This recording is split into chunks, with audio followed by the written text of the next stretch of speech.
Greetings and peace, everyone. Thank you so much for joining me this evening.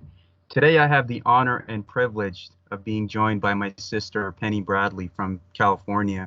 Penny has led such an extraordinary life, and a life that's full of challenges, trauma, but also of healing and redemption. And it shows herself from the divine feminine perspective, how whatever the enemy put her through in terms of altars and the secret space program and the black ops associated with that, how she was able to find healing and peace in her life. And I'm honored that I have a chance to meet with Penny Bradley via video to share her story with the world. And I thank the divine for giving me that chance, and also us meeting on Douglas's show. And I also thank him for that opportunity.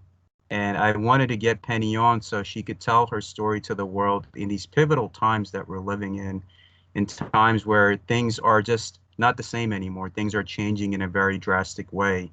And Penny's story, it's very important that we take the time to listen to her, hear her, and to realize, how did she find healing in her life, and who were the perpetrators that did this to her, and how the divinity teaches us in the both Sufi and alchemist perspectives that no one in this life gets away with anything.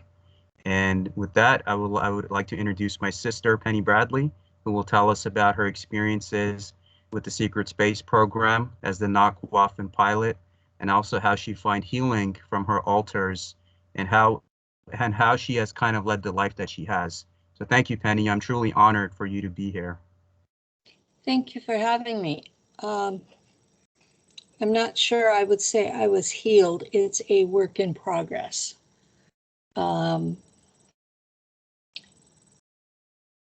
I was taken by men in green fatigues and a green Jeep when I was 4 years old. At the time, I didn't know what insignias they had on. I didn't know their rank. All I knew was green Jeep, no top, and 2 adult men in the front and 1 in the back, and I was one of a couple of children that they had picked up, and they were driving us across country in the middle of the night in the summer of 1959. So I was 4 years old. I'm not sure how old the other kids were, but they were about my size, so they couldn't have been much older. We drove through tunnels that became part of the maglev train system, and where there were not tunnels, we drove on Route 66, and the interstate system was still being built then, so it was a lot of surface streets. But they took us to the Langley Air Force Base in Virginia, and we were kept in the basement of a building there. It was not the CIA building because that was being built, so there was nothing there for us to be in. So it was somewhere on the base, and everything on our floor was stark white. White walls with tiles, and where it wasn't tiled, it was painted white. The workers there all wore white uniforms. We kids wore white cotton pajamas. We had pants with a string tie at the waist and the regular hospital gown that ties in the back for a top. The single blanket we had was white. The color in my room was white. There was a small window where they could look in the door to see what I was doing. They did not want to find us sitting and rocking. That was forbidden. I was mind wiped, so I didn't remember my parents. My mom had been teaching me to read in English, so I had rudimentary reading skills. Nothing that I could make sense of the signage, other than it said Langley. That was Langley Air Force Base was the only thing that I was really certain of. And I only knew that because at one point they took me to Montauk and then back. I thought I was with the CIA. When I got my memories back, this was the overwhelming impression that I had, was that it was CIA. But there was a CIA archivist, data entry clerk, who had uploaded my file to their computer, and she said my packet came from the OSS, which is shocking because the OSS was supposed to have been disbanded in 1945, a full decade before I was born. So I'm trying to figure out how my packet came from them when she uploaded it in 1985. It's like, how does this happen? There are a lot of agencies that exist that nobody knows about. Mm-hmm. So that's one supposedly disbanded group that is obviously gone dark. For the audience, going dark means that you're no longer in the public view. Mm-hmm. And the black ops mean they're secret. It doesn't mean that we wear black uniforms or that we're necessarily more evil than anyone else. The first year and a half I was there, they spent creating the altars.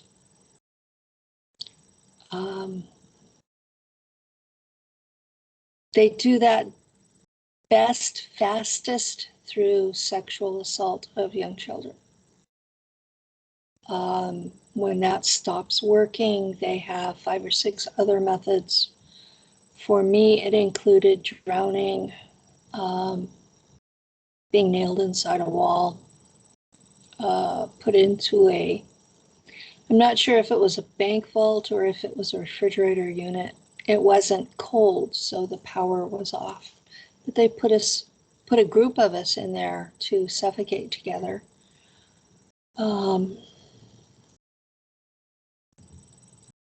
Later on, they had us shoot each other. I should probably state we had a regeneration unit. Mm-hmm. So if they killed us, they could dump us in it, and the next day we would be back like nothing happened, except we had the memory of it. It did not affect our minds. So if we had a altar created, we would still have the altar created, but the body would be fixed.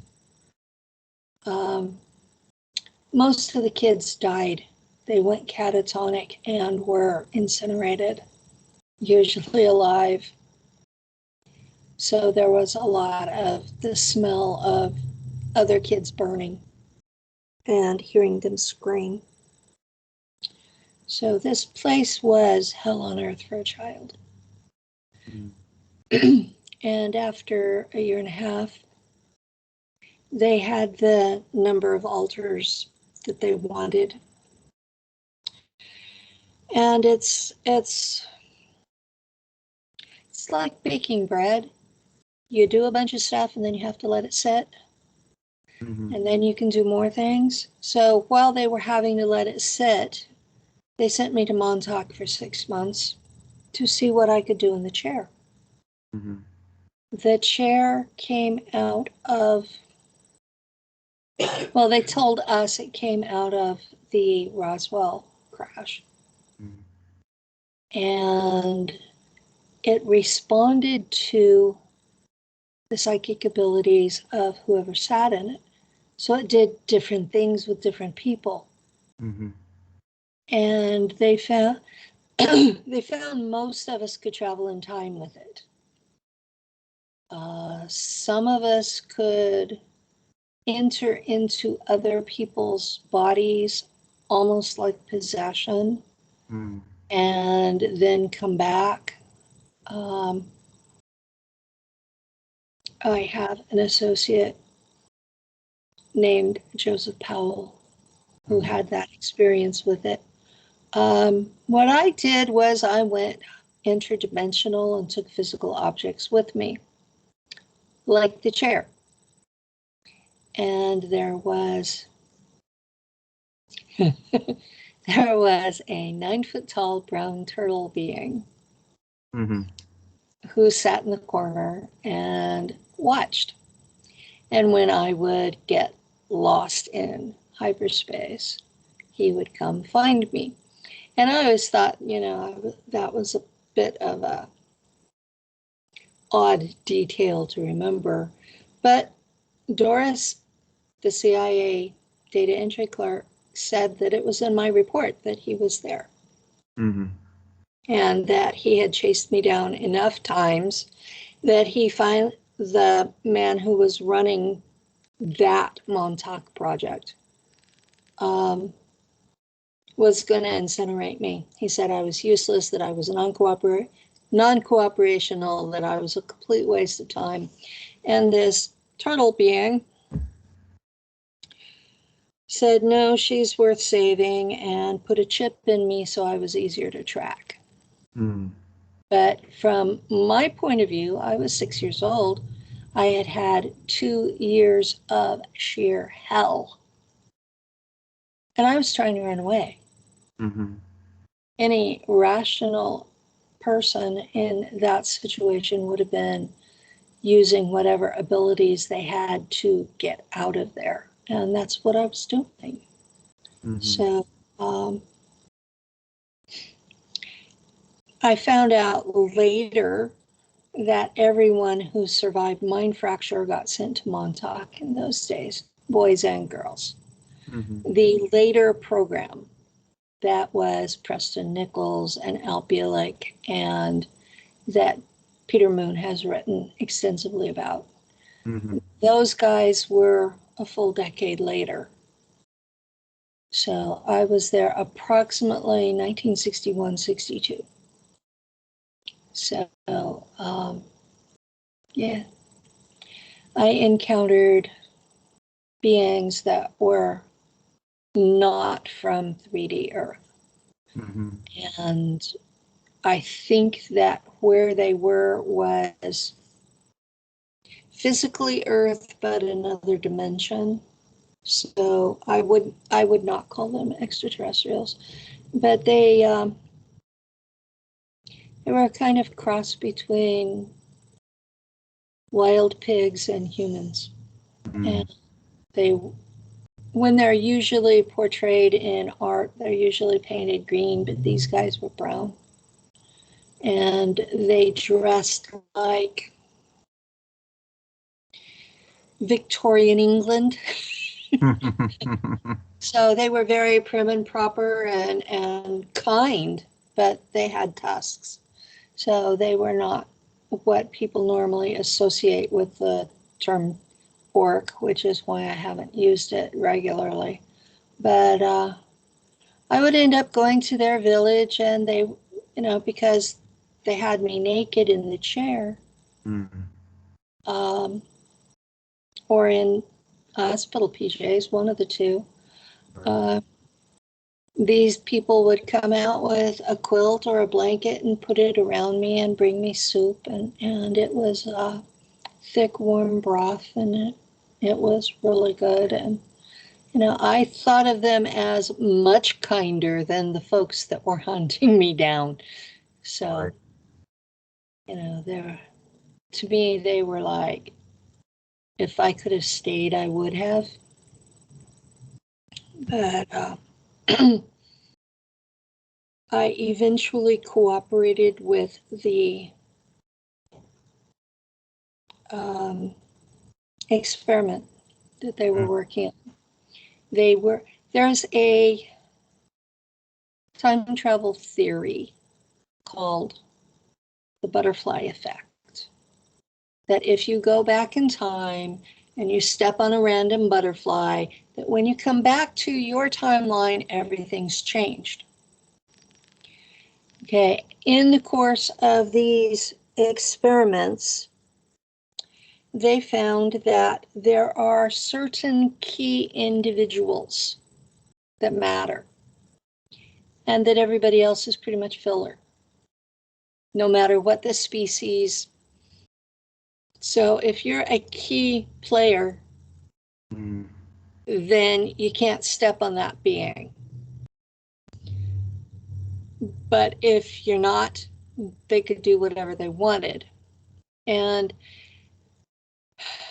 the folks that were running Montauk at the time were affiliated with the CIA, and they were using this information so that they could go back in time and strengthen their power and wealth. And they've really abused this information. Mm-hmm. Seriously abused it, and that needs to be stopped. So does the kidnapping kids for these programs. That needs to be stopped too. The reason they do it is twofold. If you take a child older than puberty, they don't form alters, they just go catatonic. Mm-hmm. And they wanted alters that did not share memory so that they could use you for more than one project and that you would not remember in your main person. So you could even pass a polygraph about it because it wasn't you, it was the alter that did it. Right, right. So they wanted complete deniability, and they wanted to use you in more than one project and not share memory between them. So that was those were the two reasons. You had to be young enough for that to work, and they wanted deniability. On the side of young enough for it to work, I have heard from elites that this is how they activate psychic ability in their own children, is by torturing them. So this group, whoever it was simply using the time-honored methods of the elites who still worship the old gods. Yes. So, it's interesting, Penny, you mentioned that about everyone kind of being fillers. They have this theory about NPCs, that majority of the people are NPCs, non-playable characters, while you have the few people that are the main characters contributing to humanity. So it's interesting, even from that time up until now, you're still following that same paradigm. And how would you say, please continue, and how can people collectively stop this with what's happening with the children, on top of what you're sharing? How they can stop what's happening with the children? Congress has authority, oversight over all of the black ops. Mm-hmm. They're just too afraid of them to exercise it. So the people can light a fire under their Congress critters. Everybody in the United States has 2 senators and a congressman. Mm-hmm. Write to them and say, investigate the CIA for child trafficking. Don't mention the black ops, just say child trafficking. And in the course of the investigation, the black ops will come up. Understood. So, because if you say, Well, Penny from Secret Space Program says you need to do this. They're going to put that in the trash and label you a nut job, and they're not going to listen to another thing you ever have to say. You'll be put on a watch list of a crazy person. Mm-hmm. I mean, come on. I understand how I'm evaluated. But as far as what's gone on, the data entry person, her name is Doris Neely, and in the 1980s, she sued the CIA for racial discrimination, and it went all the way to the Supreme Court, and she won. And so there is public record that she was actually working for them. So she has been verified as a real CIA employee doing the job that she is presenting as doing. And she came forward, she verified me and Andy Bajago. So I may be mispronouncing that. It may be Baziago, but we know who we're talking about. Yes. So we are the only two in my community of super soldier, SSP, CIA assets who have been verified by an employee, past or present. So the rest of them have similar memories, so they're probably just as valid. But we've, Andy and I have been vindicated. Now, I have heard that in this first round at Montauk, that a lot of the girls tried to run away. And that was why the second round of them, they only had boys. It kept the runaway factor to a dull roar. But that place was horrid. We were kept in cages. They were electrified. Food and water were limited. We were treated like we were animals. We were not treated like children. It actually made Langley look better. So I was there about 6 months, and then they put me in a car, drove me back to Langley. And that was when my alters started being trained. And they would have me kill other children. They would have me kill animals. They would have me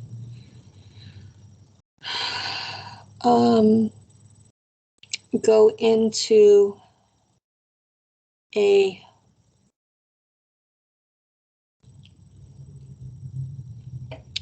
space.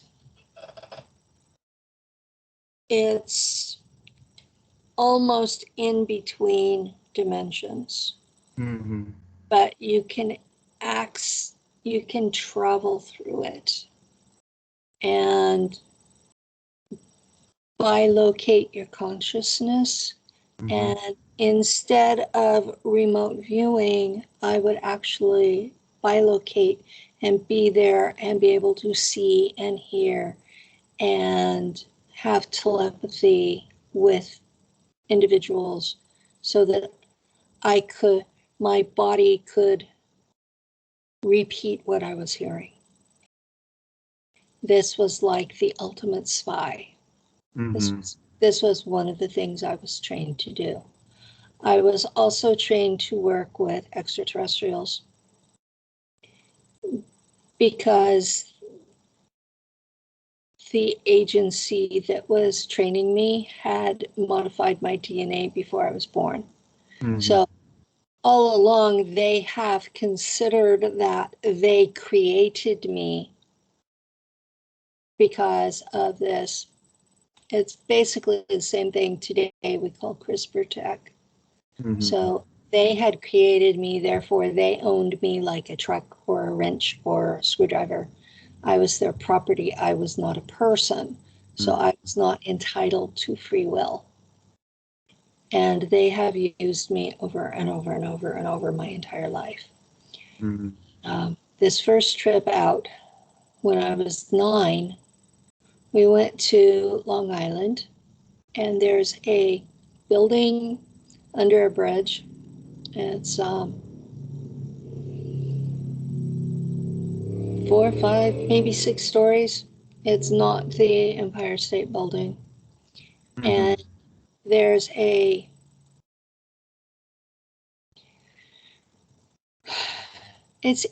it's a portal and a wormhole, but it's created by technology. Right. And you step into what looks like an elevator. And they told us to, all of us, stay in the middle. And there were 12 of us. And we went from Long Island, New York to Alice Plima on Mars. And all of us were put in the same bunk room. And it was boys and girls, and we were all in here together, and we had our heads shaved for all of this stuff they did to us. So we all had to learn how to deal with hair and clothes, and we had basically been in solitary this whole time. And so we had to learn interpersonal relationships. We had to learn to get along, and we had to learn to deal with, we were never alone again. and hormones, and we were suddenly from an English speaking environment to a German speaking environment. And it wasn't standard German like they have in Germany. It was Schwabish, which is a dialect.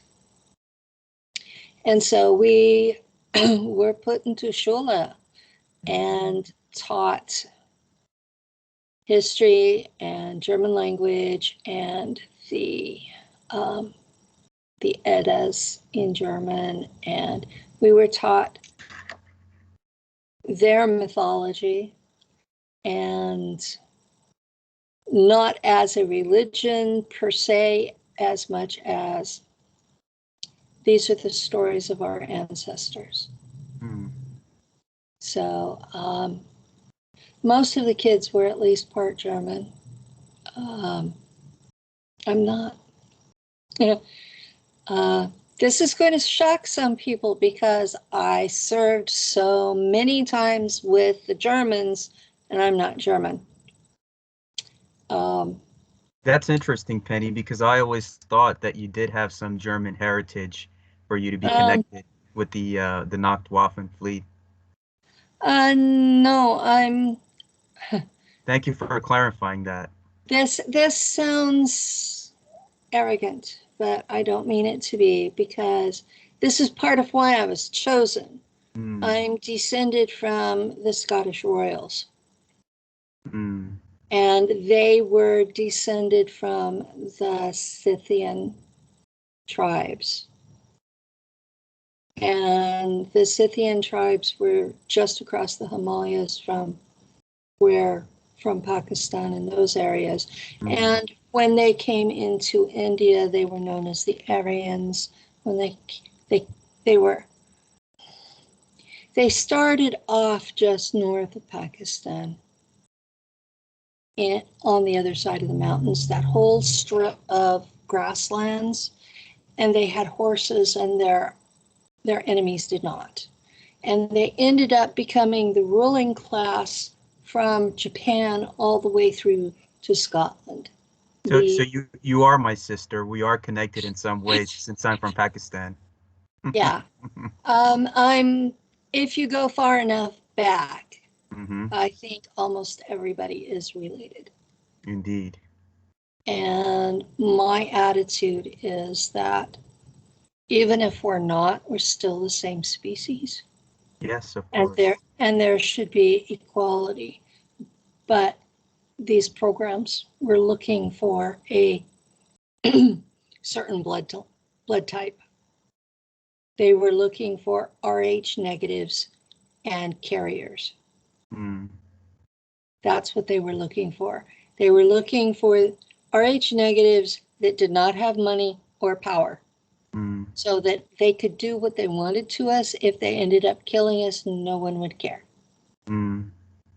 So that's what they were looking for. You know, younger kids. And I mentioned before, these folks worship the old gods. Mm-hmm. So it's mentioned in the Old Testament, not so much in the New, but whatever opened the womb belonged to the god, whoever you were happening to worship. And different gods demanded different things. Mm-hmm. After Abraham, the God of the Bible and Islam Mm-hmm. demanded an animal sacrifice to redeem the child. Yes. The other old gods don't do that. You have to sacrifice that child. And if you don't kill the child, you have to raise it as the other gender or adopt it out. Mm-hmm. And a lot of these kids ended up adopted out because they would be sent with some servant, go kill this kid. And the servant would say, I'm not doing that, and raise the kid as their own. Mm. So you have a lot of those kids were raised as peasants, and because they had abilities, they rose to become what we today call the middle class. Mm-hmm. So these are the folks they're looking for. They have psychic abilities. They're descended from the Scythians. They have Rh negative blood or had a parent who did. Mm-hmm. And they've had a database of these families going back 5,000 years. It's been first on clay tablets and then on paper. Until now, it's on computers. Mm-hmm. But they've had the database for 5,000 years of who these families are. And if they know your name and your father's name, they can find you on the chart. Yes, that's right. So this is something that people don't understand how long this has been going on. So I know my great-grandfather was in the Freemasons, and they had 13 kids. Mm-hmm. And they went through the list for every one of the potential spouses of their kids Mm-hmm. and made sure they all married bloodline. You know, it's interesting you mentioned that, Penny, because I'm also a 32nd degree Scottish Rite Freemason. And for the record, I represent myself only. I don't represent any Grand Lodge statements or opinions when I represent myself as a Freemason. But the reality is that majority in the communities that we deal with, the Freemasons get a bad rep. And of course, there's good and bad in all races, religions, and groups in the world. That eternal struggle between light and dark. And I want you all to know that I'm here to support Penny as my sister. I'm on the side of the light, and I'm here to make a positive difference in the world in terms of how many people say of NASA is ran by the Masons and it's all covered up. So that's the reason why I wanted to have my sister on to explain the truth of everything that she saw without any censorship or any blockage of any kind. So please continue. NASA is a cover-up. They are distracting the population from what's really happening with the space black ops. Mm-hmm. And I put it that way because I know of at least 6 factions that are American Mm-hmm. that are operating. And on top of that are the Germans, the Japanese, the Chinese, the Russians. and I believe there is a joint Arabic group. Mm-hmm.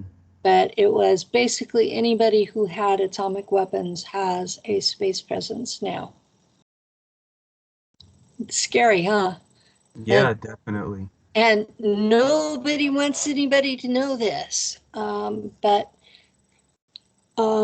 if you listen to the missing money from the Pentagon, Mm-hmm. it all goes into the space programs. And what was it? The day before 9/11, Rumsfeld told Congress it was $2.3 trillion was missing. Yeah. They couldn't account for. And then the next day, all of the places where the records were kept came down. It's like convenient, right? Really convenient that they lost all the records. Oops, we can't do that because those things are gone. Exactly. The Building 7 housed records, and it came down without even being hit by a plane.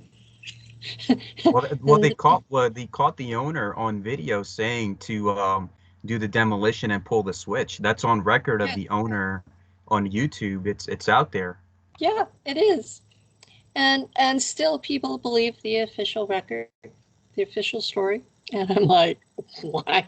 But yeah. Okay. When I got to Mars, I went to Shula for 10 years. I learned all kinds of things that would shock most people here. And when I was 19, I became a fighter pilot. Mm-hmm. My unit were called Valkyren, the Valkyries, because we were women pilots. And our job was to hunt down raptor nests on Mars. Mm-hmm. And take them out if they were small and get back up if they were big. Mm-hmm. We were to gather the Mars mantids who look like ants and get intel from them. And we did something called ghoul duty, GHOUL.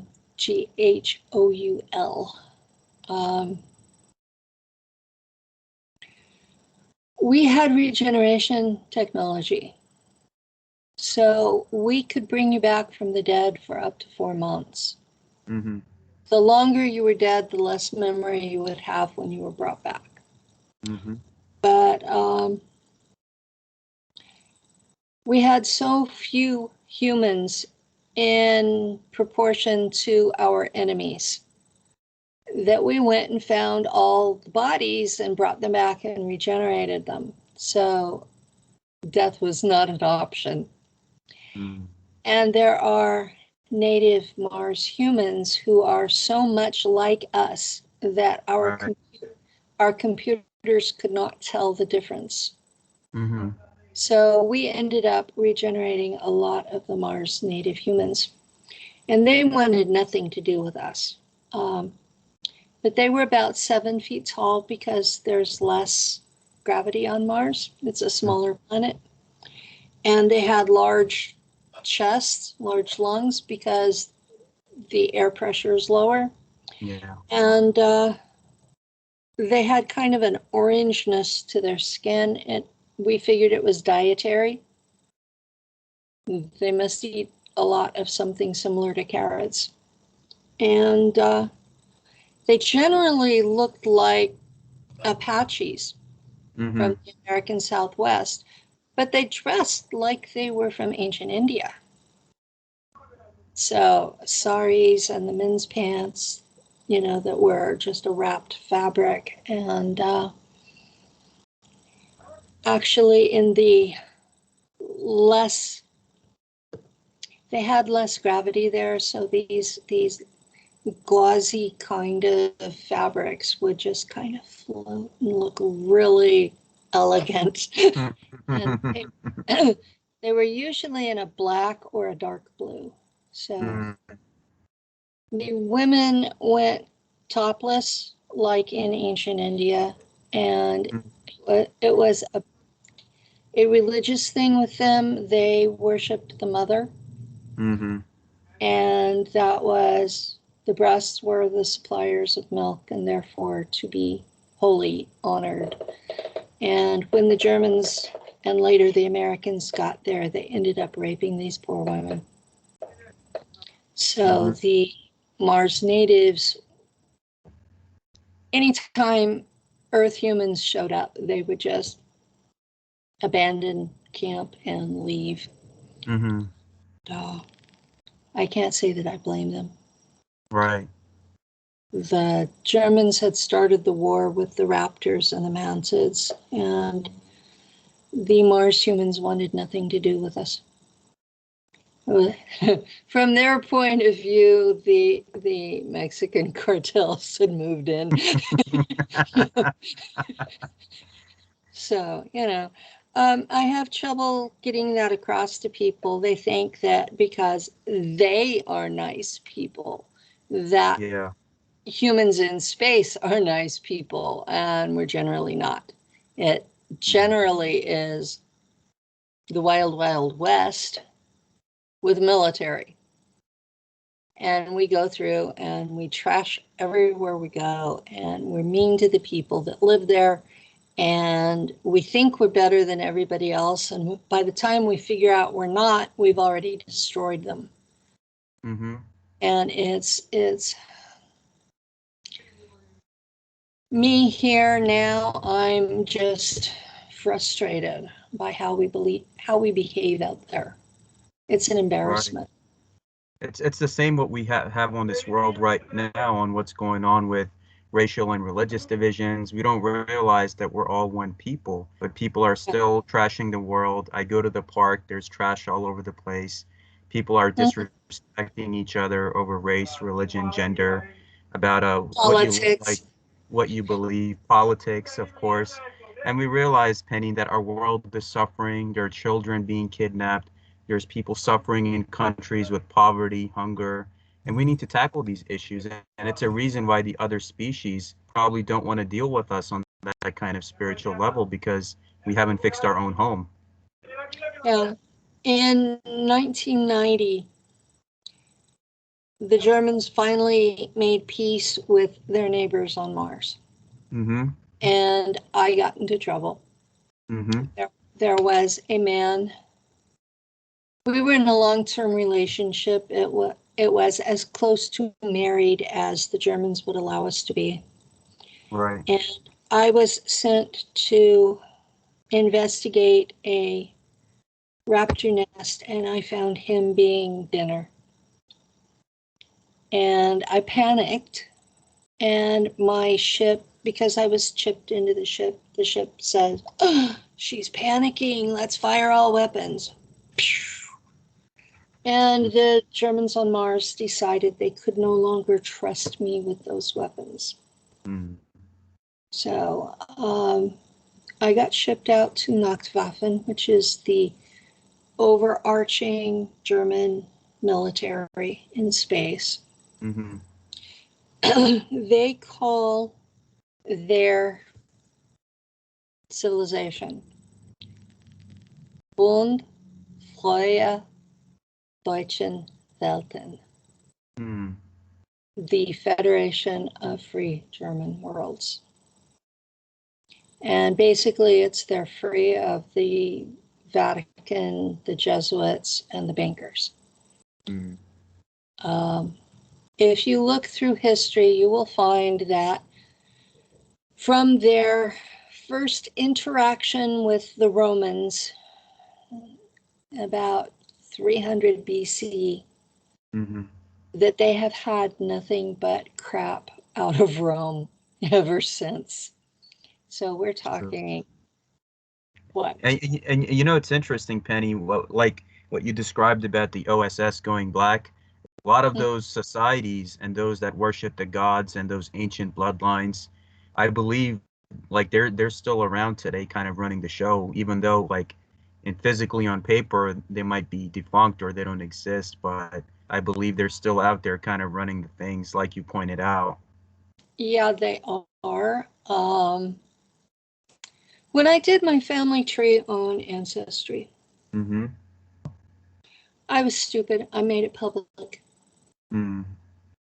And when I'm connected to lines of descent to Robert the Bruce, Mm-hmm. I started getting contacts from secret societies. Mm-hmm.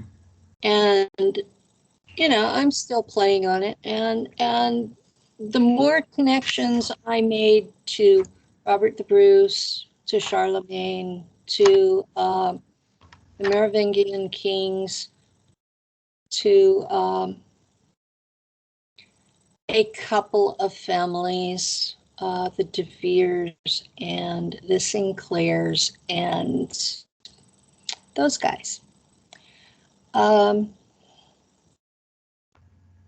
I started getting contacted from higher and higher levels of them. Mm-hmm. And there's a level that tells the Rothschilds what to do, and they have asked me to not talk about them anymore. Understood. They killed 3 of my friends in the last year to reinforce this idea. So, Sorry to hear yes, that. they are very much out there. They are very much in charge. They very much worship the old gods. They have enough control over things that they are a force to be reckoned with. Of course. And I've heard the list of the 13 families, and 13 is not the right number. It's closer to 20. And the ones that were left off are just as important as the ones that were included. So the folks that did those researches didn't find the whole story. But there are a lot of secret societies. There are a lot of honorable people in them. My feeling is that they were set up to be in competition with each other. And instead of understanding they were brethren, they've taken the competition crazy. And the ones that I've interacted with have been honorable people, no matter which group they were in. Until you get to that one where they started killing my friends, that was not honorable as far as I could tell. They could have simply told me to shut the F up. See, But that's the thing, Penny. I mean, this struggle between good and bad, I've seen it in all races, religions, and countries in the world, even going to Pakistan. Most people think it's an American problem, but this is a global conglomerate that covers every inch of this globe. And we have to realize that there is that balance between light and dark. And of course, even in organizations and groups, you'll find fraternities within fraternities within fraternities, or groups within groups. So it's naturally that's just how it works. And I'm glad it's Penny is covering that. in America we call them cliques. Mm-hmm. Cliques. Um, and what it is you'll get a small group that decides that they are the in crowd, and they will take over everything they can and run it to their own benefit. And that I've seen that happen in everything from the PTA to the mean girls at school to businesses. And it seems to be human nature that we do that, form Yeah. ourselves into small teams and become obnoxious. I had a question for you, Penny. There's an individual that I know, and basically in her youth, she would say that she has been traumatized. And in her life, she basically went through a series of, I guess, being hypersexual, like hypersexuality, not being able to sustain jobs or relations, and kind of being in and out with people, isolating herself from family and friends. What would you say to somebody like that from your experience?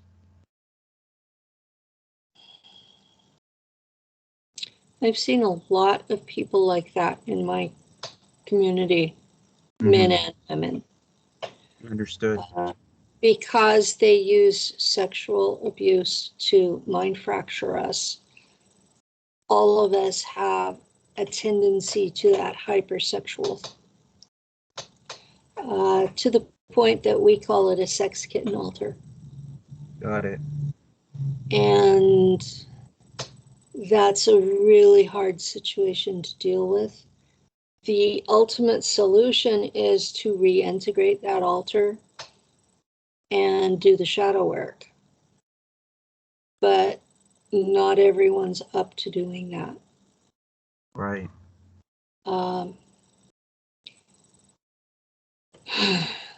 Geez. I've got a couple of friends who are having problems with their sex kitten altars. And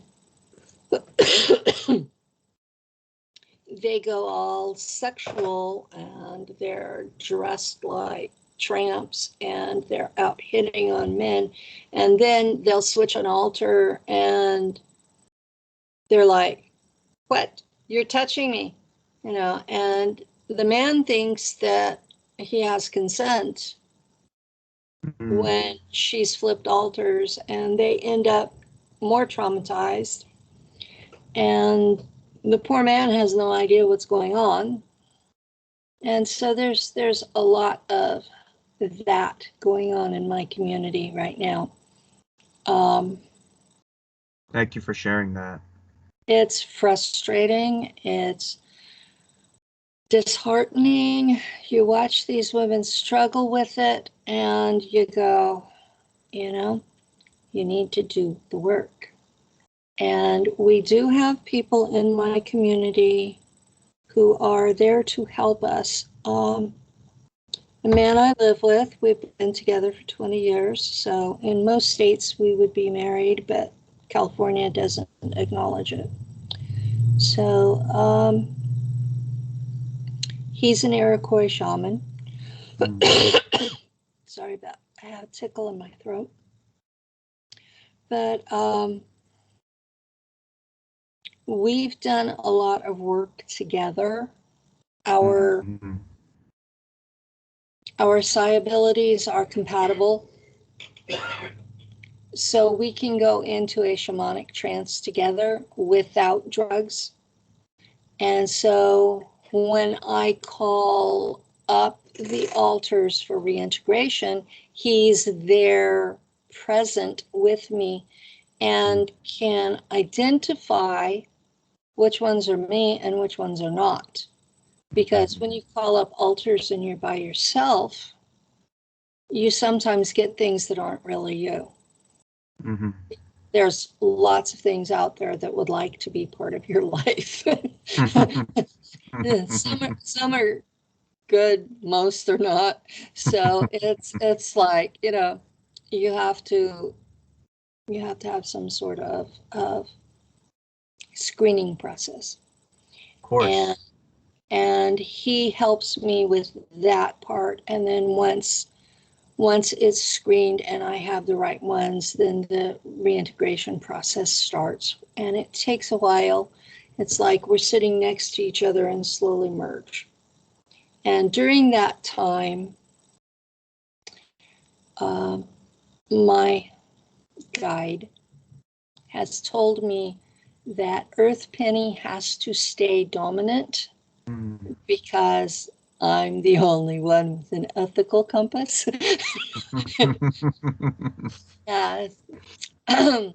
Black Ops do not teach their assets ethics.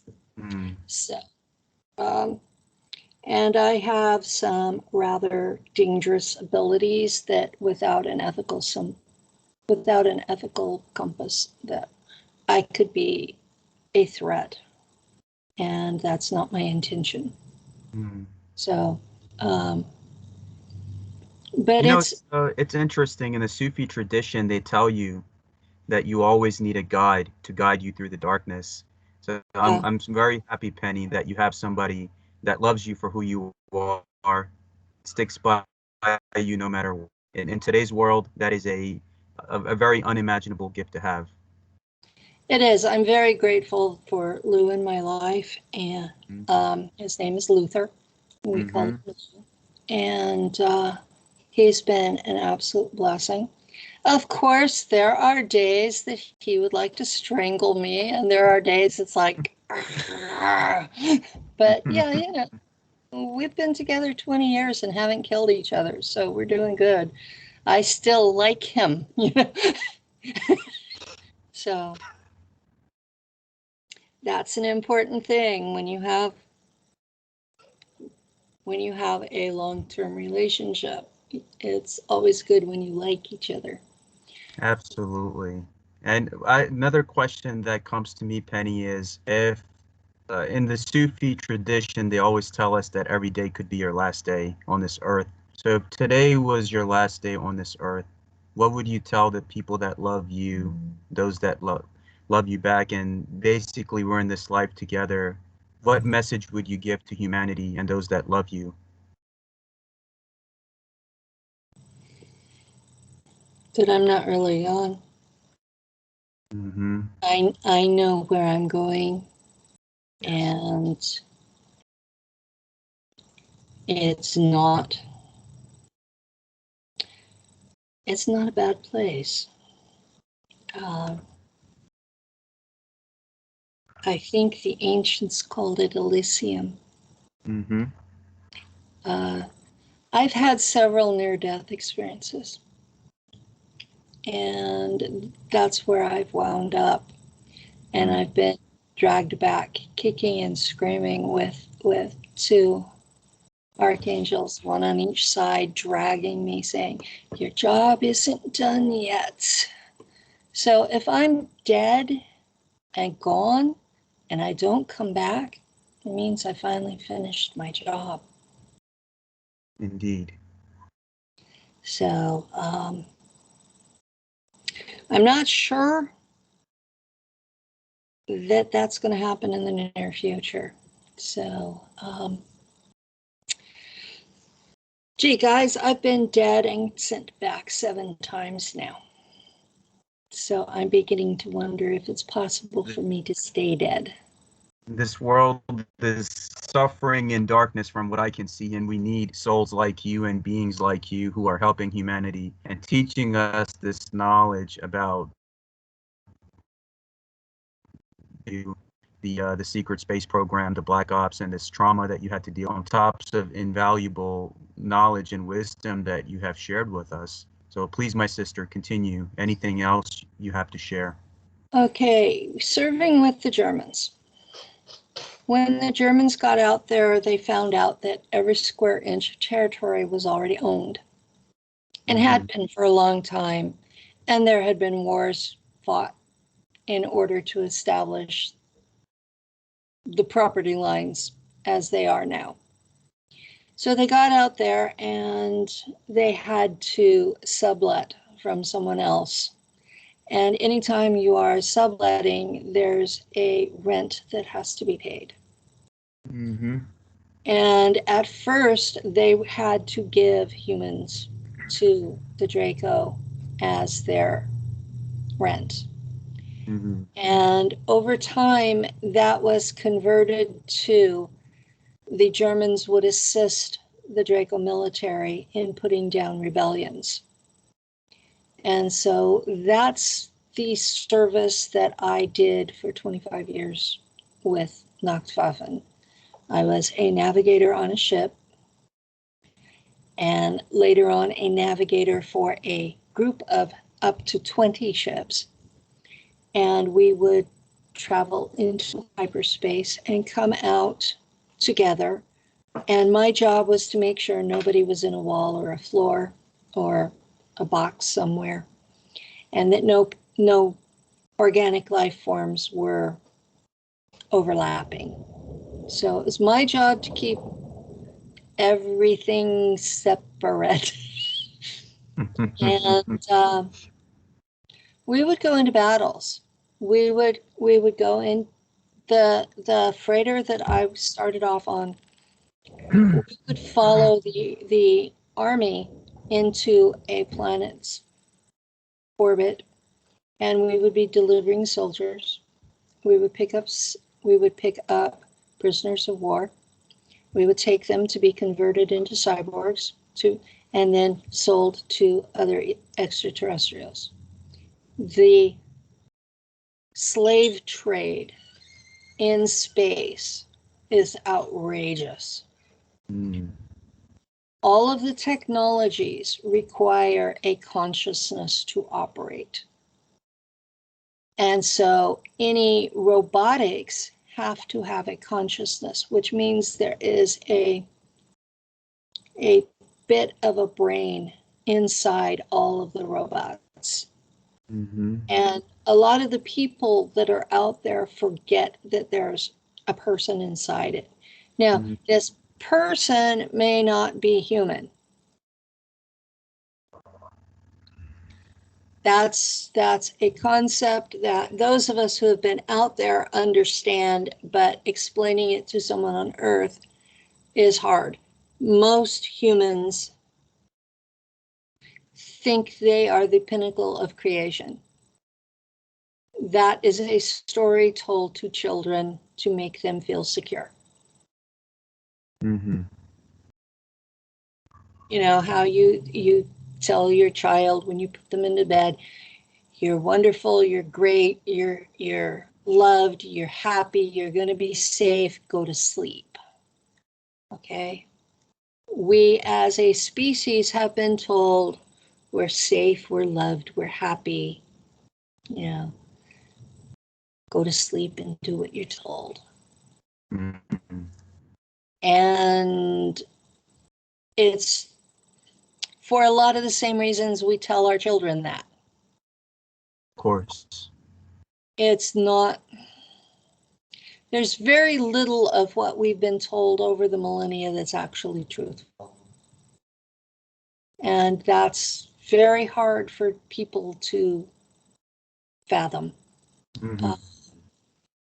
What do you mean my holy book lied? Well, it didn't exactly lie as much as it oversimplified.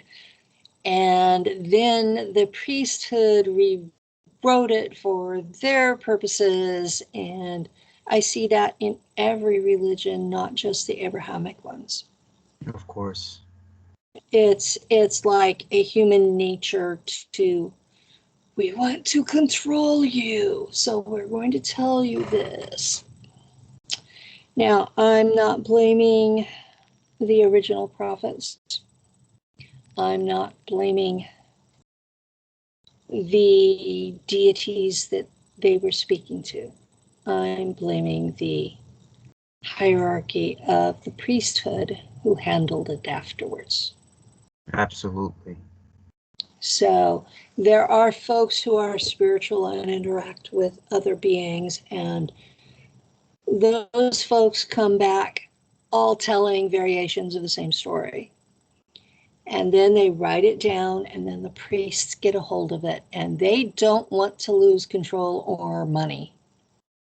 Exactly. Power and money. And so then they rewrite everything for their control. And I've seen that everywhere. And especially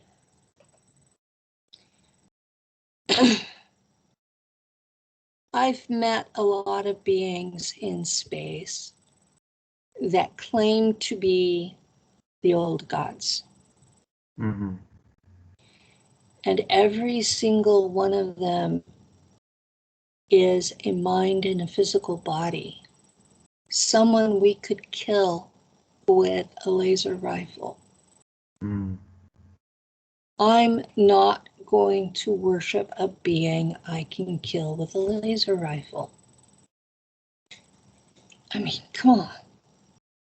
Seriously. I'm not an atheist.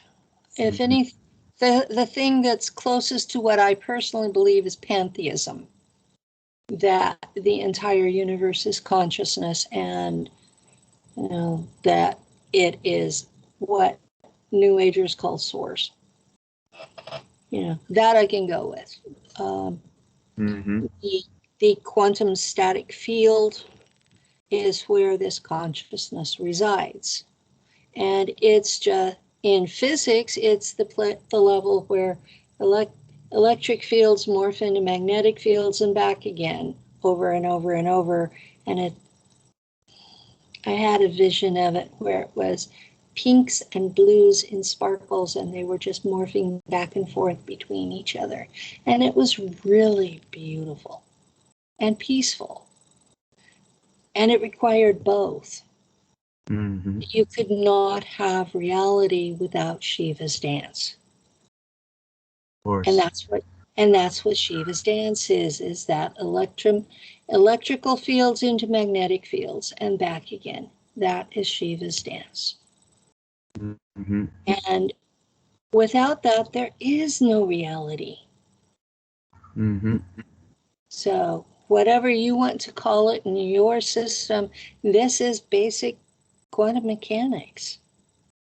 I agree. And it's interesting, Penny, you mentioned that, because in each religion and philosophy and way of life that I studied, it's basically a code of conduct that's telling you to be a good human being, honor each other.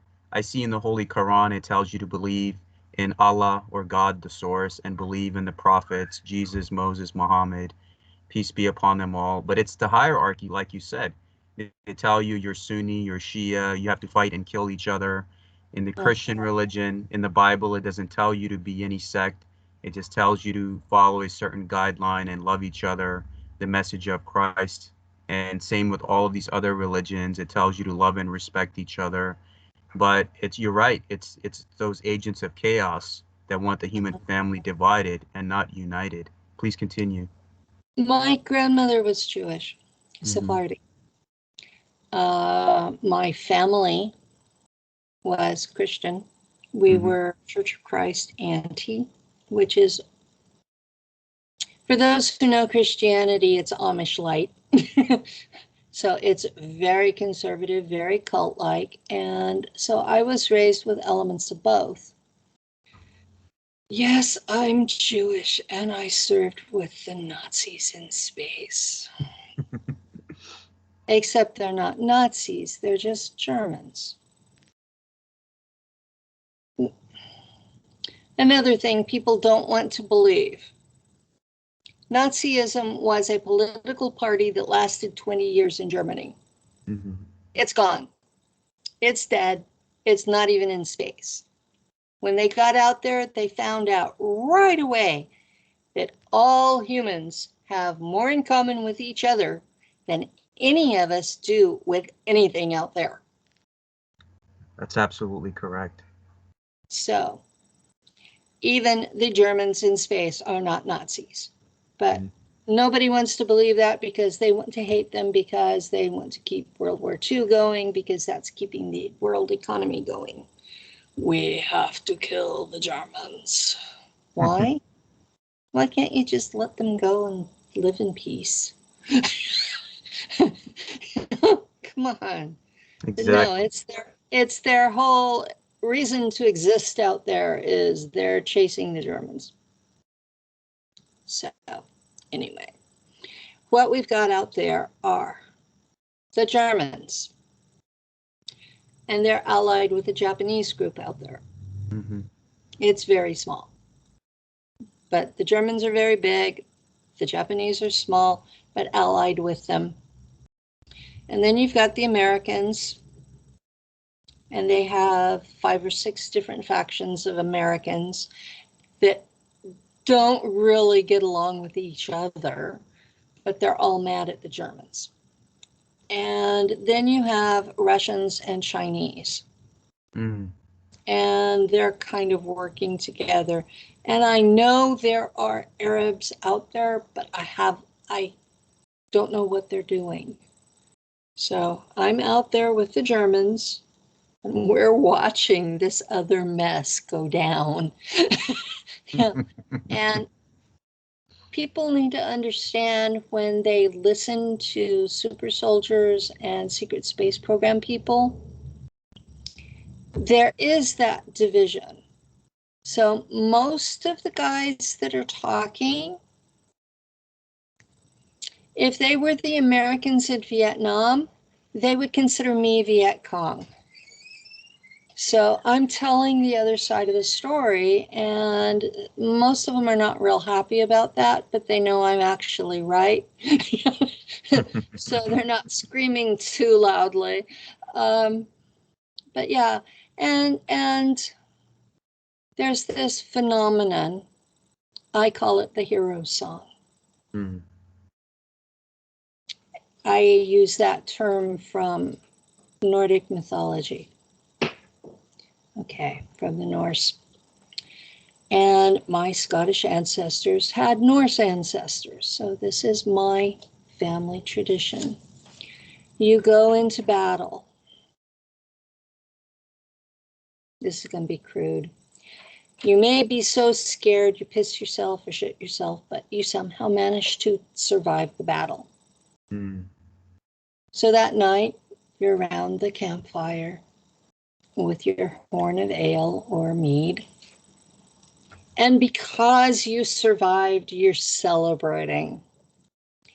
And you're kind of crying over your friends that didn't. And you're feeling a little bit of survivor's guilt. So you sit there and you tell this story of your group of guys. And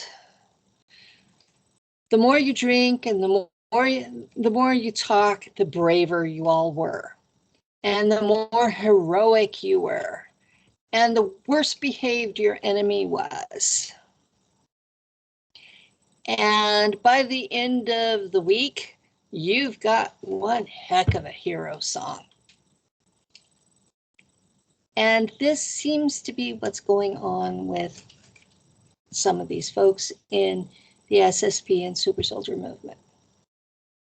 Underneath, in the core of it, there is truth, but they've got it covered with so much I'm a hero that it's hard to find that kernel of truth.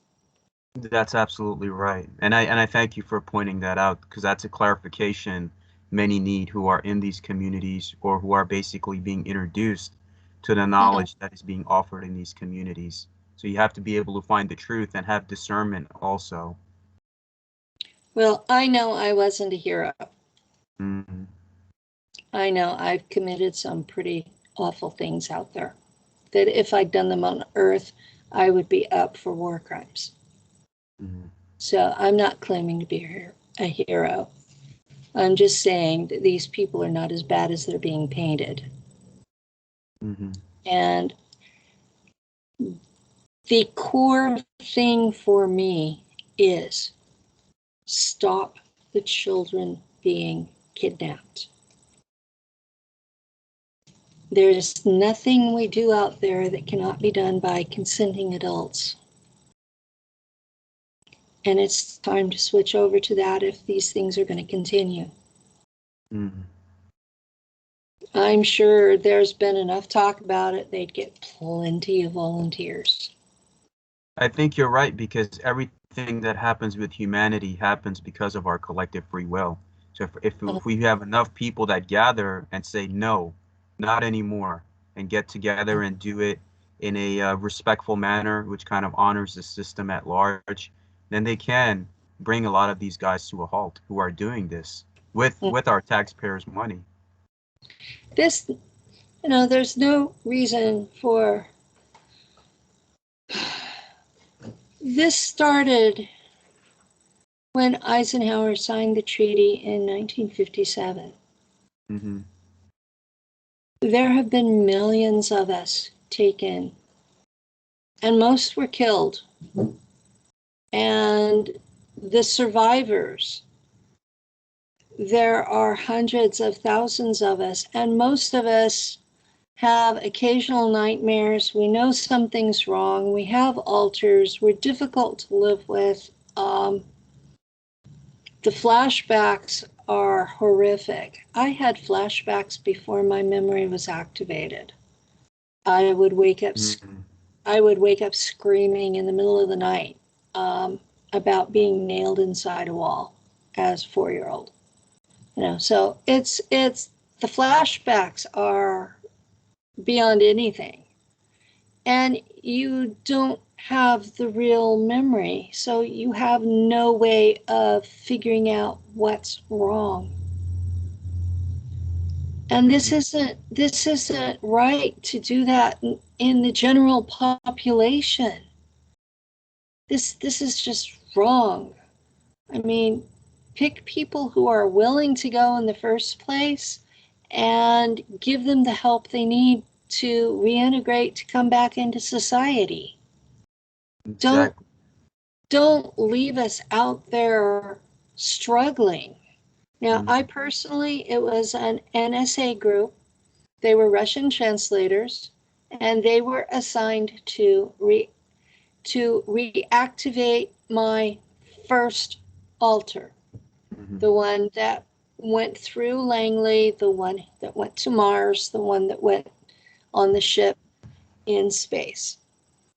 That was the first trip. I've done 90, 60 and backs with the Germans. I've done 45, 20 and backs with a mercenary group called Kruger. And there are people in my community who tell me that they remember me from Solar Warden. Now, those three are only a handful of what's out there. And I've reintegrated 32 altars out of 2,197. Mm-hmm. I still have a very, very long ways to go.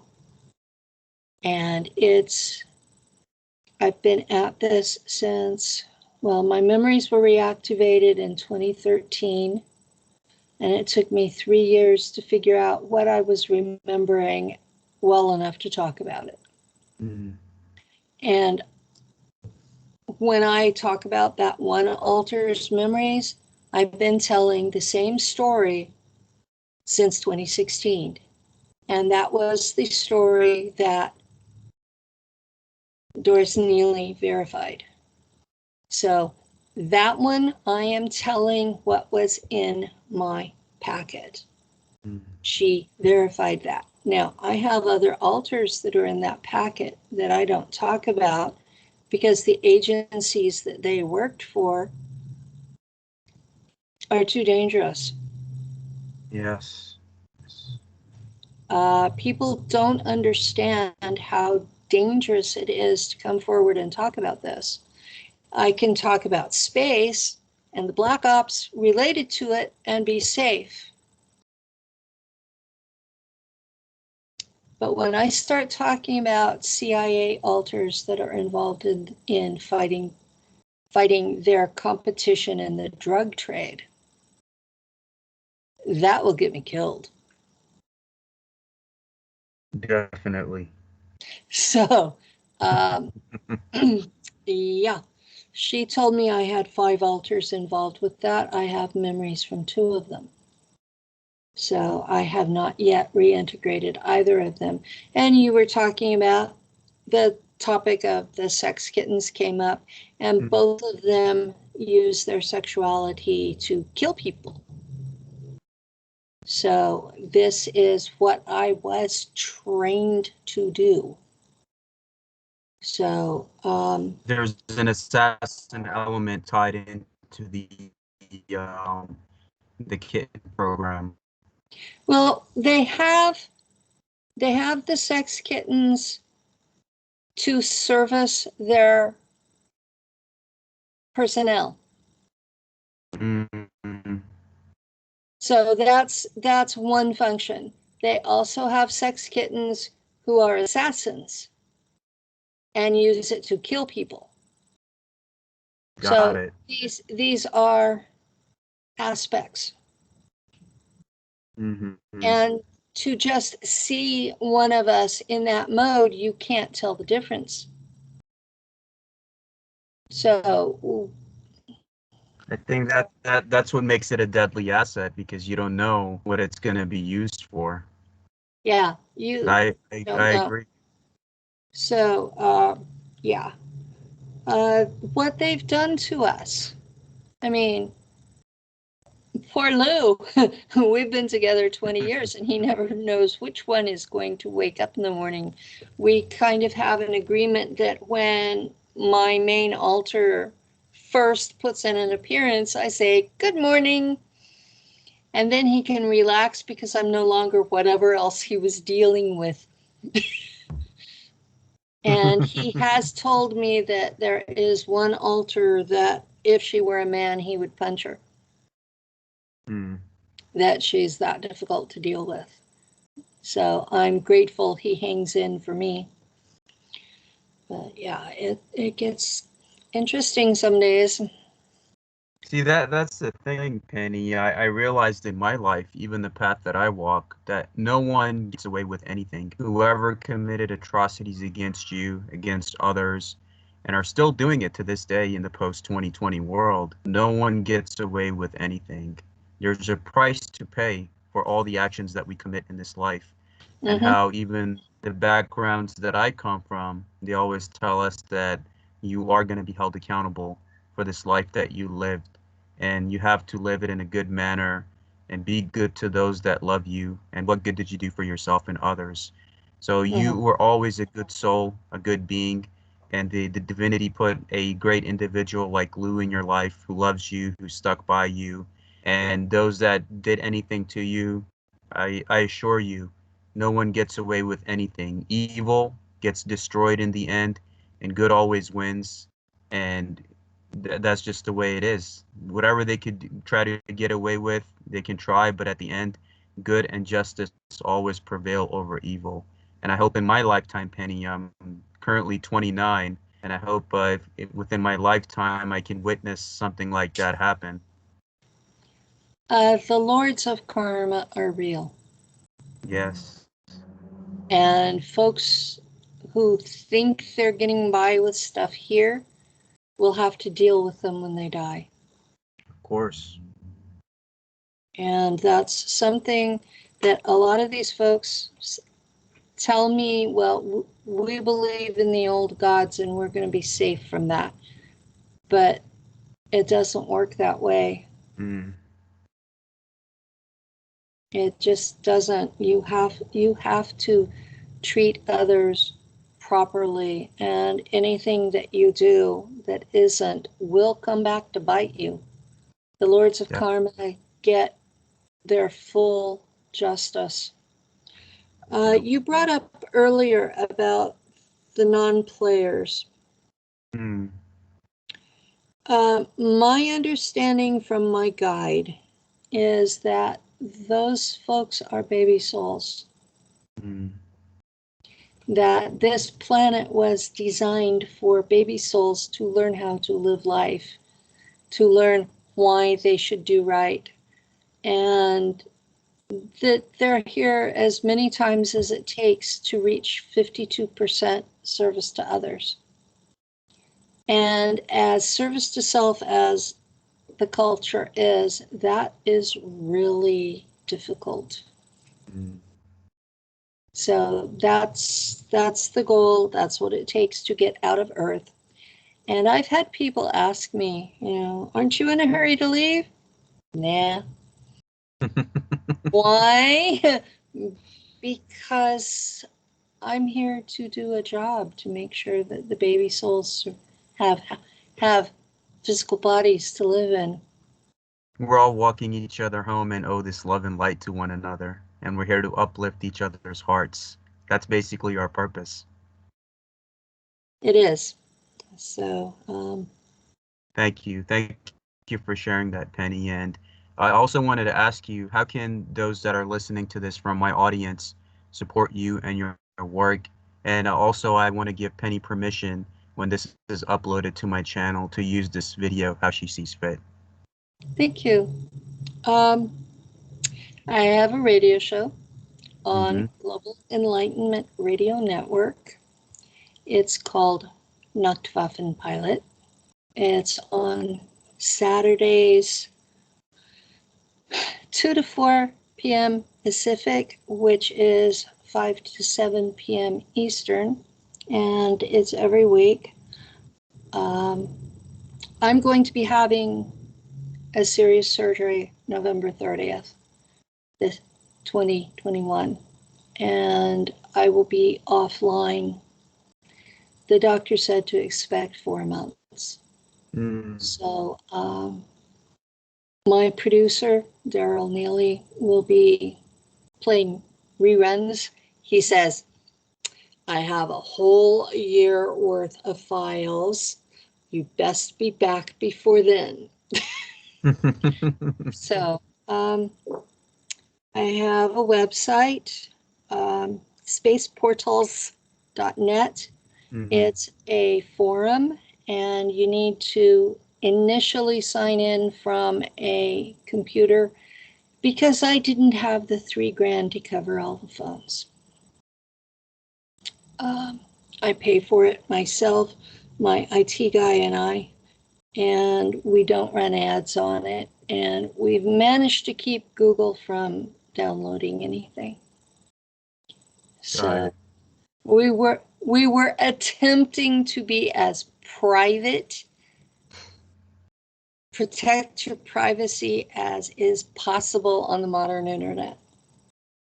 And we need that today. And, you know, to all the prayer warriors that are out there listening, my Sufi friends, my Masonic friends, all those that are connected with the divinity and praying, please pray for our sister Penny Bradley, that healing, happiness, and protection always surrounds her, our family, Lou, all that she holds near and dear to her heart. And healing always finds its way to her. And all the links that she's mentioned, I will put it in the description below so she can have that support from all of us. And again, she can use this video how she sees fit. And to our dear sister, please, any closing remarks or anything else you would like to share for this evening? I'd like to thank you for having me on and for always being polite, loving, and respectful. Thank you. Thank you, Penny. God bless you and have a good evening. You too.